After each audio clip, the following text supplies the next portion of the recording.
Welcome to NBA Today. I'm Malika Andrews. We have plenty in store for you in today's show, but first I want to get right to the news about Brittney Griner. The WNBA star was sentenced to 9 years in prison by a Russian court earlier today and fined 1 million rubles, which is about $16,700. And the 31-year-old Griner, a two-time U.S. Olympic champion and 8-time WNBA All-Star, was arrested February 17th for bringing cannabis into the country. She pleaded guilty on July 7th and was convicted just over 3 hours ago. And following the verdict, President Joe Biden released this statement, quote, "Today, American citizen Brittney Griner received a prison sentence that is one more reminder of what the world already knew. Russia is wrongfully detaining Brittney. It's unacceptable, and I call on Russia to release her immediately so she can be with her wife, loved ones, friends, and teammates." And from the WNBA Commissioner Kathy Engelbert and NBA Commissioner Adam Silver, quote, "Today's verdict and sentencing is unjustified and unfortunate, but not unexpected, and Brittney Griner remains wrongfully detained. The WNBA and NBA's commitment to her safe return has not wavered, and it is our hope that we are near the end of this process of finally bringing BG home to the United States." So now welcoming in our investigative reporter, TJ Quinn. TJ, we hear the words guilty and 9 years, but what does this verdict really mean here? Yeah, Malika, the sentence was always a formality. Whether it was a year or 9 years that she got, they knew it was going to be something heavy. They knew that a guilty verdict was a foregone conclusion, which is why she pleaded guilty early on in the trial. It's really all about the deal that the U.S. can cut with Russia. The U.S. made it clear just last week that, yes, they are willing to make a prisoner swap. Russia has said all along, hey, you may not consider this to be a legitimate process, but we do.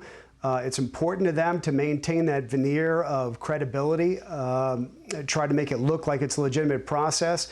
And so they've said all along, we're not going to really talk until after her trial is over. So really you can look at it, it's hardly great news for her. It was devastating, clearly.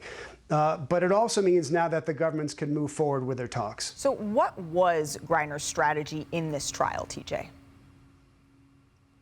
Yeah, they knew from the start there was no point in pleading not guilty or trying to put up much of a defense. So what they did was decide, we are going to play ball. We're not going to make the Russian court or the government look bad. She did everything that they asked. She knew that eventually, if there was going to be a deal, that there would have to be an admission of guilt anyway.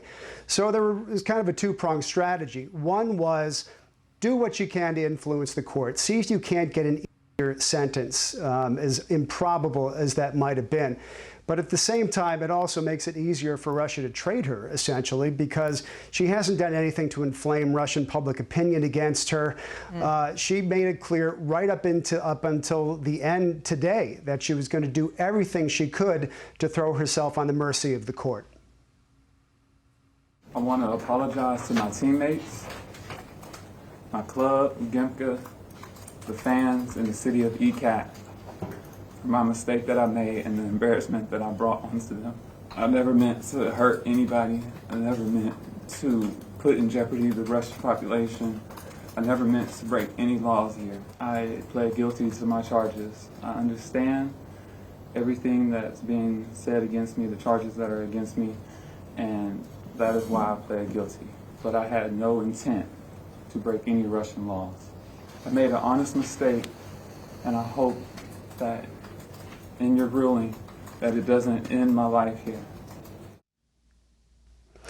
Obviously, it was not the outcome that she wanted, but in a Russian court, the general rule is there's little you can do to make things better for yourself, but there are a lot of things you can do to make life worse. At the very least, she didn't do anything you could see that would make life worse. So you mentioned, TJ, that veneer of credibility, as you put it, that Russia wanted folks to respect their process. But now that the trial is over, how do you see Brittney Griner's story continuing to play out here?